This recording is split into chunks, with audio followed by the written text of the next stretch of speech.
কি হবে যদি কখনো দুই বোকা শয়তান আমাদের পৃথিবীতে চলে আসে আর তারা মানুষের ক্ষতি করার বদলে ভালো কাজ করতে শুরু করে?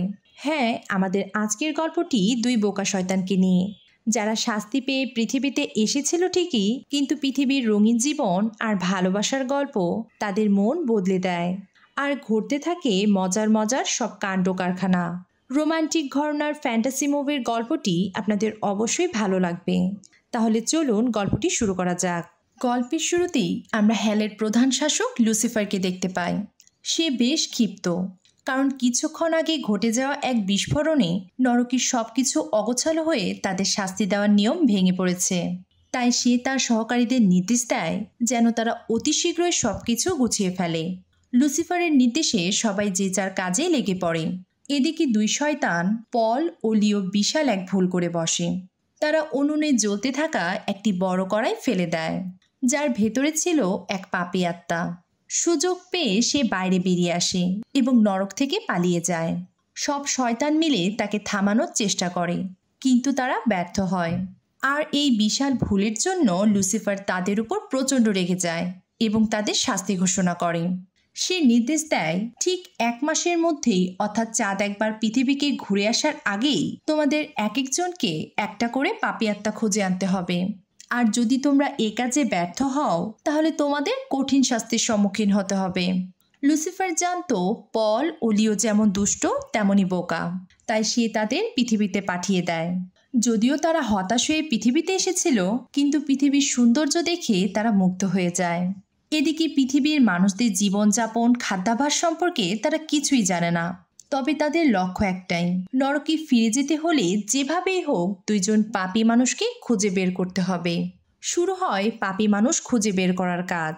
শস্যক্ষেতের আড়ালে দাঁড়িয়ে তারা ঘোড়াগাড়িতে করে এক পাদ্রীকে ফিরে আসতে দেখে। আর তাকে দেখেই তাদের ভেতরে শয়তানের স্বভাবসুলভ প্রবৃত্তি জেগে ওঠে। তারা ঝোপের আড়ালে লুকিয়ে তাকে ভয় দেখানোর পরিকল্পনা করে। কিন্তু শয়তানদের ভয়ঙ্কর চেহারা ও মাথার উপর বাঁকানো শিং আর গায়ের অদ্ভুত পোশাক দেখে ওই পাদ্রী সেখানেই তার জ্ঞান হারিয়ে ফেলে। পাদ্রীর এমন অবস্থা দেখে তারা বেশ মজা পায় এবং তার ঘোড়ার গাড়িটি নিয়ে বেরিয়ে পড়ে। যেতে যেতে এবার তারা 3 জন মহিলাকে দেখতে পায়। তবে কোনো রকম দুষ্টুমি করার আগেই তাদের দেখে মহিলারা ভয় পেয়ে দিশেহারা হয়ে ছুটতে শুরু করে। জীবন্ত মানুষদের এমন ভয় পেতে দেখে তারা বেশ খুশি হয়।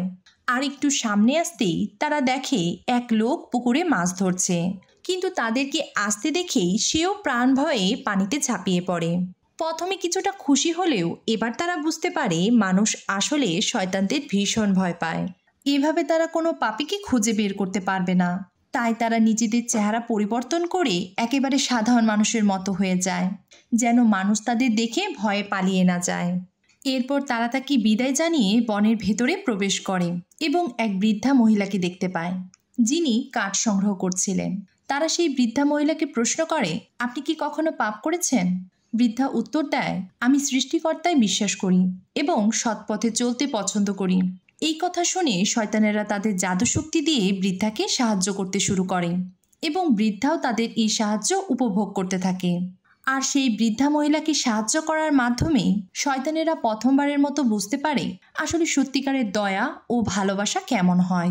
ঠিক এমন সময় নরকের এক বৃদ্ধ শয়তান তাদের সামনে উপস্থিত হয়। রাগী কণ্ঠে বলতে থাকে, মানুষের উপকার করা শয়তানদের নিয়ম বিরুদ্ধ। শয়তানের কাজ হলো মানুষকে কষ্ট দেওয়া, পাপ করানো এবং বিপদে ফেলা। এরকম চলতে থাকলে তোমরা আর কখনোই নরকে ফিরতে পারবে না। বৃদ্ধ শয়তান চলে গেলেই পল ও লিও সত্যিকারের দুষ্টুমি করতে চায়। তারা একজন কাঠুরের পিছু নেয়, যে বিশাল এক গাছের গুড়ি বাড়িতে নিয়ে যাচ্ছিল। তারা তার ক্ষতি করার ইচ্ছায় বিশাল গাছের গুড়িটি কেটে টুকরো টুকরো করে ফেলে। কিন্তু বাইরে বেরিয়ে আসতেই সেই কাঠুরে খুশি হয়ে সৃষ্টিকর্তার প্রতি কৃতজ্ঞতা জ্ঞাপন করতে শুরু করে, কারণ বিশালাকার এই গাছটি কাটতে তাকে আর কঠিন পরিশ্রম করতে হবে না। আবারও ব্যর্থ হয়ে তারা ফিরে যায়। এরপর তারা এক লোভী কৃষক ড্যানিয়েলের খামারে আসে এবং তার কাছে চাকরির আবেদন করে। কিন্তু ড্যানিয়েল তাদের সাথে দুর্ব্যবহার করে খামার থেকে বের করে দেয়। তবে তারা এবার সহজে হাল ছাড়তে রাজি নয়, কারণ ড্যানিয়েলের দুর্ব্যবহার তাদের মধ্যে আশার সঞ্চার করেছে। তারা নিজেদের 2টি সুন্দর ও চমৎকার ঘোড়ায় রূপান্তরিত করে এবং খামারের দরজায় গিয়ে উপস্থিত হয়। চমৎকার ওই ঘোড়া দুটি দেখতেই লোভী ড্যানিয়েল তাদেরকে পেতে উদ্গ্রীব হয়ে ওঠে। সে তার কর্মচারী জনকে ঘোড়াগুলি ভেতরে নিয়ে আসার নির্দেশ দেয়। যদিও সে জানে এই সুন্দর ঘোড়াগুলো তার নয়, তবুও সে লোভের বশীভূত হয়ে সেগুলো দখল করতে চায় এবং সে এতটাই লোভী হয়ে ওঠে যে সে তার মেয়ে অ্যালিনার সতর্কতাও অমান্য করে। ঠিক এমন সময় আরেক অহংকারী ধনী জমিদার অ্যান্টনি সেই খামারে আসে। সে ড্যানিয়েলের মেয়ে অ্যালিনাকে বিয়ে করতে চায়, তবে তার উদ্দেশ্য শুধু জমির পরিমাণ বাড়িয়ে আরও ধনী হওয়া। আর অন্যদিকে ড্যানিয়েল জানে তার স্ত্রী ও অ্যালিনা কেউই অ্যান্টনিকে পছন্দ করে না। তবুও অ্যান্টনির কাছে থেকে অর্থপ্রাপ্তির আশায় অ্যালিনার বাবা তাকে জোর করে বিয়ে দিতে চায়। কিন্তু অ্যালিনা জনকে ভালোবাসে আর তাকেই বিয়ে করতে চায়। তবে অ্যালিনার অসুস্থ ও দুঃখী মা তাকে তার বাবার প্রস্তাব মেনে নিতে বলে। এদিকে খামারের জানালায় দাঁড়িয়ে জন সব দেখছিল, কিন্তু সে কি করবে বুঝতে পারছিল না। এদিকে জন বাইরে চলে গেলে দুই বোকা শয়তান নিজেদের আবারও মানুষে রূপান্তরিত করে এবং অ্যালিনা ও জনের ভালোবাসা রক্ষা করতে তাদের সাহায্য করতে চায়। ঠিক তখনই লুসিফার সেখানে উপস্থিত হয়। তোমরা কি পাপীদের খুঁজে পেয়েছো? দুই বোকা শয়তান খুশি হয়ে বলে, আমরা দুইজন প্রকৃত পাপী খুঁজে পেয়েছি। আমরা ড্যানিয়েল ও অ্যান্টনিকে নরকে নিয়ে যাব। লুসিফার বলে, প্রকৃত পাপী মানে কি? সব মানুষই পাপী, তারা সবাই পাপ করে। তবে মনে রেখো, তোমাদের সময় ফুরিয়ে আসছে। কিন্তু দুই শয়তান তাকে বোঝানোর চেষ্টা করে জন ও অ্যালিনা পাপী নয়, তারা সত্যিকারের ভালো মানুষ। লুসিফার হেসে বলে, মানুষ প্রলোভিত হলেই পাপ করতে শুরু করে। লুসিফার বলে, চলো একটা চুক্তি করি। যদি তোমাদের কোনো সাহায্য ব্যতীত জন ও অ্যালিনা মানব মনের গভীরে লুকিয়ে থাকা প্রলোভনকে উপেক্ষা করতে পারে, তবে আমি তোমাদের সব শাস্তি মাফ করে দেব। কিন্তু যদি তারা হেরে যায়, তবে তোমাদের শাস্তি আরও কঠিন হয়ে উঠবে। এদিকে অ্যান্টনির বিদায় মুহূর্ত ঘনিয়ে আসে। সে অ্যালিনার হাত ধরে বলে, আর কিছুদিন পরেই তুমি হবে আমার স্ত্রী, আর আমি হব এই গ্রামের সবচেয়ে বড় জমিদার। তবে অ্যান্টনি যাবার আগে তাদের বিয়ের শর্ত সাপেক্ষে ওই চমৎকার ঘোড়া দুটিকে সে তার সাথে নিয়ে নেয়। আর অ্যান্টনির এমন আচরণ লোভী ড্যানিয়েলও মেনে নিতে পারছিল না। অ্যান্টনি চলে গেলে জন অ্যালিনার বাবা ড্যানিয়েলকে বলে, আমি অ্যালিনাকে ভালোবাসি, আপনি অ্যালিনাকে আমার হাতে তুলে দিন। জনের কথা শুনে ড্যানিয়েল হাসতে শুরু করে। তুমি কি আমাকে অ্যান্টনির মতো এত সম্পদ এনে দিতে পারবে? যদি তুমি অ্যান্টনির মতো এত ধন সম্পদ এনে দিতে পারো, তবে আমি কথা দিচ্ছি অ্যালিনাকে আমি তোমার হাতে তুলে দেব। জন বুঝে যায় ব্ল্যাক ফরেস্টের গভীরে লুকিয়ে থাকা ওই গুপ্তধনই হতে পারে একমাত্র সমাধান। অন্যদিকে অ্যান্টনি যখন ঘোড়াগুলো নিয়ে তার বাসায় ফিরে আসে, ঘোড়াগুলো তাকে ছেড়ে বনের গভীরে পালিয়ে যায়। দুই বোকা শয়তান পল ও লিও আবারও কাজের সন্ধানে ড্যানিয়েলের কাছে ফিরে আসে। এদিকে মাঠে ফসল কাটার কাজ চলছে, তাই স্ত্রীর অনুরোধে ড্যানিয়েল ছদ্মবেশী ওই দুই শয়তানকে বন থেকে কাঠ কেটে আনা ও আস্তাবলের কাজে লাগিয়ে দেয়। অন্যদিকে জন ও অ্যালিনা মাঠে ফসল কাটার কাজ করতে থাকে। তখন এক রাজকুমারী তাদের ফসলের মাঠের পাশ দিয়ে যাচ্ছিল, আর রাজকুমারীকে দেখে অ্যালিনার বাবা তাদের জন্য পানীয়র ব্যবস্থা করতে বলেন। এদিকে ড্যানিয়েলের আতিথেয়তায় ও জনের সৌন্দর্যে মুগ্ধ হয়ে রাজকুমারী ড্যানিয়েলকে একটি প্রস্তাব দেয়। যদি তুমি জনকে আমার কাছে বিক্রি করো, তবে আমি তোমাকে 300 স্বর্ণমুদ্রা দেব। সে জনকেও একই প্রস্তাব দেয়। তুমি চাইলেই আমার সাথে রাজপ্রাসাদে যেতে পারো, যেখানে পৃথিবীর সমস্ত সুখ তোমার অপেক্ষা করছে। কিন্তু জন তার প্রস্তাব প্রত্যাখ্যান করে। এতে রাজকুমারী অপমানিত হয়ে সেখান থেকে চলে যায়। আর একসাথে এতগুলো স্বর্ণমুদ্রা হারিয়ে ড্যানিয়েল প্রচণ্ড রেগে গেলেও জনের ভালোবাসায় মুগ্ধ অ্যালিনা স্মিত হেসে ওঠে। রাগী ক্ষিপ্ত রাজকুমারী এরপর গ্রামে গিয়ে অ্যান্টনির সঙ্গে দেখা করে। রাজকুমারী তাকে তার বাগান বাড়িতে আমন্ত্রণ জানায়, যা ছিল ব্ল্যাক ফরেস্টের গভীরে। ব্ল্যাক ফরেস্টের কথা শুনতেই সবাই অবাক হয়ে যায়, কারণ জায়গাটি এতই ভয়ঙ্কর যে সাধারণ মানুষ তো দূরের কথা, ডাকাতেরও সেখানে যেতে ভয় পায়। রাজকুমারী অ্যান্টনিকে বলে, আমি ভেবেছিলাম তুমি হয়তো এই গ্রামের সবচেয়ে সাহসী পুরুষ, যে আমার ভালোবাসার যোগ্য হবে। এই বলে রাজকুমারী সেখান থেকে চলে যায়।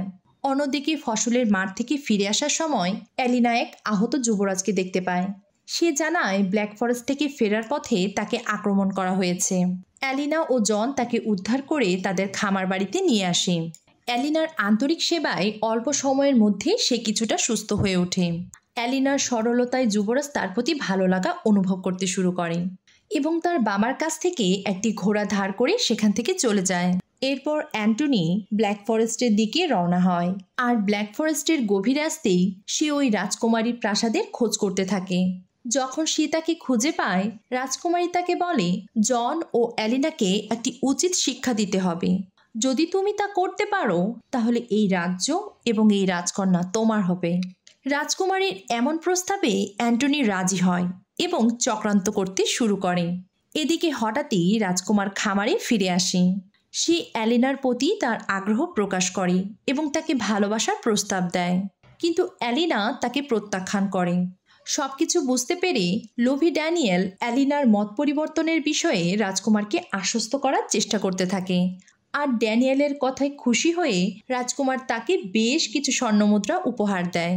এরপর সে ড্যানিয়েলকে আরও কিছু স্বর্ণমুদ্রা দেয়, যেন সে জনকে অ্যালিনার জীবন থেকে চিরতরে সরিয়ে দেয়। এদিকে অ্যালিনা ছুটে আসে জনের কাছে। সব কথা বলতে বলতে সে কান্নায় ভেঙে পড়ে। ঠিক তখনই ছদ্মবেশী দুই শয়তান পল ও লিও সেখানে চলে আসে। জন ভাবে সে ওই ব্ল্যাক ফরেস্টের গভীরে লুকিয়ে থাকা গুপ্তধন খুঁজে আনবে। জনের কথা শুনে অ্যালিনা আরও ঘাবড়ে যায় এবং তাকে যেতে নিষেধ করে। বনের ভেতরে পল ও লিও নরক থেকে পালিয়ে যাওয়া সেই পাপী আত্মার সন্ধান পায়। এটি ছিল এক লোভী ব্যক্তির আত্মা, যে ছিল মূলত ব্ল্যাক ফরেস্টের গভীরে লুকিয়ে থাকা প্যালেসটির মালিক। সে বলে, যদি কেউ আমার গুপ্তধন ভালো কাজে দান করে তবে আমি স্বর্গে ফিরে যেতে পারবো। শয়তানেরা আবারও উদ্বিগ্ন হয়ে ওঠে, কারণ তারা জানে এই গুপ্তধন জন ও অ্যালিনাকেও বাঁচাতে পারে। কিন্তু সমস্যা হলো, লুসিফারের শর্ত অনুযায়ী তারা সরাসরি তাদের সাহায্য করতে পারবে না। এদিকে অ্যান্টনি অ্যালিনার জীবন শেষ করে দিতে চায়।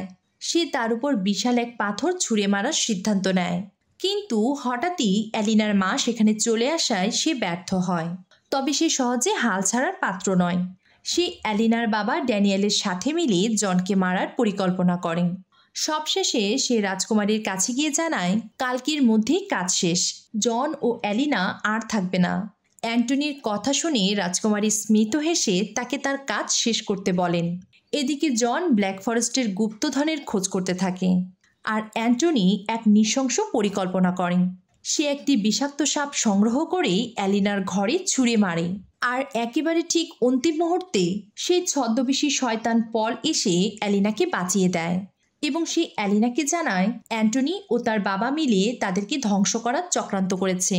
এদিকে জন গুপ্তধন খুঁজতে গিরিখাদের পথ ধরে এগিয়ে যেতে থাকে, আর অ্যান্টনি সেই বিশাল পাথরটি তার উপর ফেলে দেয়।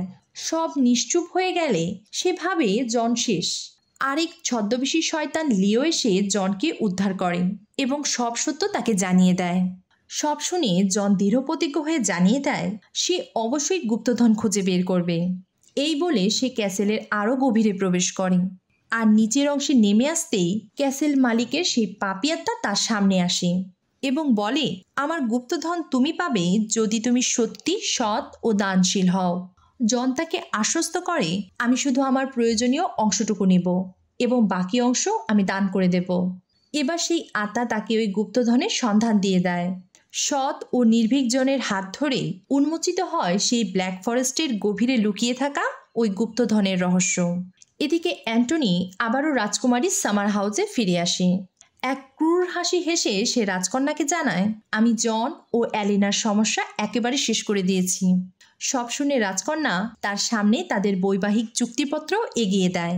অ্যান্টনি সেই চুক্তিনামায় নিজের শরীরের রক্ত দিয়ে স্বাক্ষর করে, আর পর মুহূর্তেই সেখানে সবকিছু বদলে যায়, আর অ্যান্টনিকে নরকে ধরে নিয়ে আসা হয়।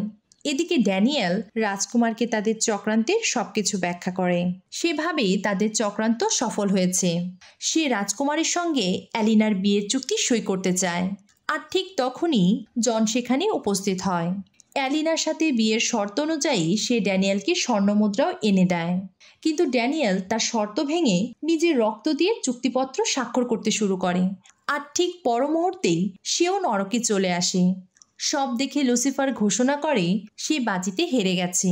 বন্ধুরা, এই ছিল আমাদের আজকের গল্প। গল্পটি ভালো লাগলে লাইক, কমেন্ট ও শেয়ার করুন। সাবস্ক্রাইব করে চ্যানেলটিকে বেড়ে উঠতে সাহায্য করুন। দেখা হবে আমাদের পরবর্তী গল্পে।